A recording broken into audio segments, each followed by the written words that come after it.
Here's another example of finding the area between curves. Find the area of the region bounded by the curves y equals x squared minus 3 and y equals 2x. As usual, let's start by graphing the two functions. Y equals x squared minus 3, that's a quadratic function, so we know that its graph is going to be a parabola. In fact, y equals x squared would look more or less like this. However, since we've got that minus 3 in there, that's going to shift the parabola downward since it's happening to the outside of the function. So the graph is actually going to look like this. Here's negative 3. Our graph is going to go up like this and up like this. I don't know exactly where it crosses the x-axis. We could figure that out by setting the y equal to 0 and factoring, but I'm not going to worry too much about that. This is y equals x squared minus 3. What we need now is the graph of y equals 2x. That's easy. That's just a line with a slope of 2 passing through the origin. So it's going to look something like this. There we go. Notice that I've not given any vertical or horizontal lines to form the boundaries of this region. That's because our line crosses our parabola in two places and forms one bounded region, like so. This region right in here. We need to figure out several things. We need to know how to set up our integral to solve the problem, including the bounds of the integral. So let's do that first. To find the bounds, we need to know these 2 points where the line and the parabola intersect.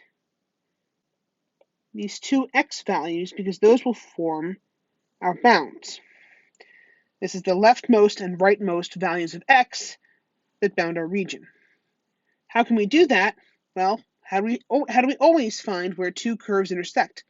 We set the y's equal to each other because we want the y's to be equal, and we'll solve for x. So x squared minus 3 equals 2x. This is just an easy algebra problem. Let's subtract 2x from both sides. We'll get x squared minus 2x minus 3 equals 0. Now we can factor this polynomial, and we get x minus 3 times x plus 1 equals 0. So we know that x minus 3 equals 0, which means that x equals 3, or x plus 1 equals 0, which means that x equals negative 1. Those are our x values where the two graphs cross, or in other words, the bounds of our integral. So here is negative 1 on the x-axis, and here is 3 on the x-axis. Now we're ready to try and set up our integral. We know that to find the area between two curves, we're always going to have the integral from some bound to some bound of our top function minus our bottom function. And of course, there would be a dx there. That's because if I draw a typical Riemann rectangle on my graph, that rectangle, that width of the rectangle is going to be dx, that infinitesimal change in x, and the height is going to be the top function minus the bottom function. So in this case, what function forms the top? What y value forms the top of my rectangle? Well, it's the y-coordinate of this line here, y equals 2x. So our top is going to be 2x. Minus, what is the bottom function? Well, it's that parabola. It's x squared minus 3. Put that dx in. Are you satisfied with the way that I've written this? You shouldn't be, because I don't want to subtract x squared and also subtract 3. I want to subtract the expression x squared minus 3. This expression x squared minus 3 is the lower y value. It needs to be in parentheses because after we subtract it, that will affect the result. You'll end up adding 3 instead. Okay, technically we should also have some additional parentheses here because dx is being multiplied by the entire integrand. You're not going to worry so much about those parentheses, but they should be there for completeness.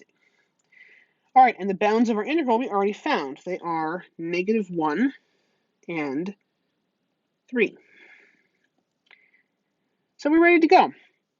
Let's solve our integral. Okay, we're ready to solve our integral. As usual, let's start by just simplifying as much as we can algebraically. We have the integral from -1 to 3 of 2x minus x squared plus 3. Notice, by the way, this is the negative of the equation that we ended up with when we were solving for the bounds of our integral. We had x squared minus 2x minus 3. And we'll put those parentheses and put our dx. And as usual, we can just find the antiderivative of each term here individually. Sometimes when we solve these problems, we'll have more difficult integrals to solve.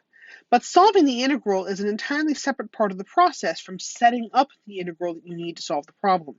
I didn't want to make this too complicated, so I chose functions that would give us easy integrals to solve for now.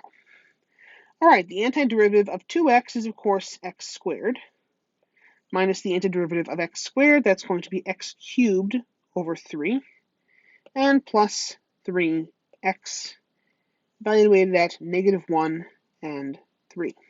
We can bring that right over here, and let's plug our bounds in. This is going to equal, I'll put some nice brackets here, 3 squared minus 3 cubed over 3, plus 3 times 3.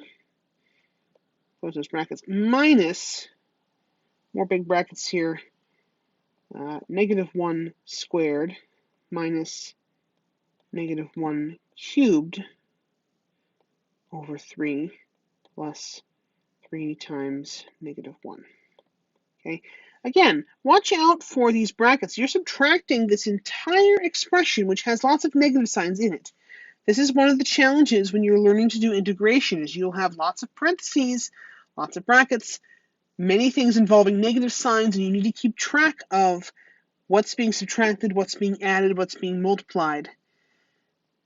Simplify as much as possible at every stage so that you don't get hung up on these various parentheses and negatives and things like that. So let's go. Let's just evaluate this. This is very straightforward. 3 squared is 9. 3 cubed over 3.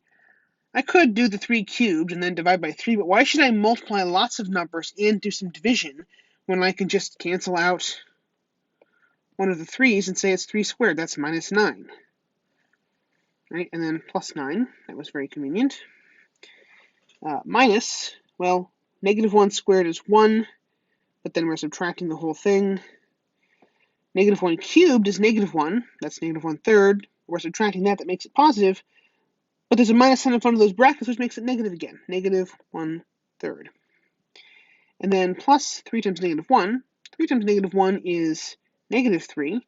But there's a minus sign in front of those brackets. That's going to become +3. Okay.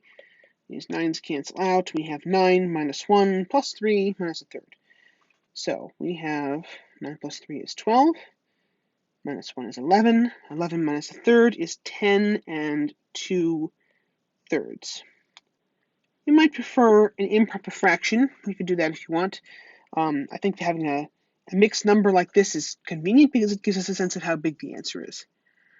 Ideally, don't put it in the calculator. Number one, this is not difficult to do by hand. You don't need a calculator. And number two, if you put it into a calculator, you'll have to round this. And we want an exact answer when possible. So the best answer for our area of our region is 10 and 2/3.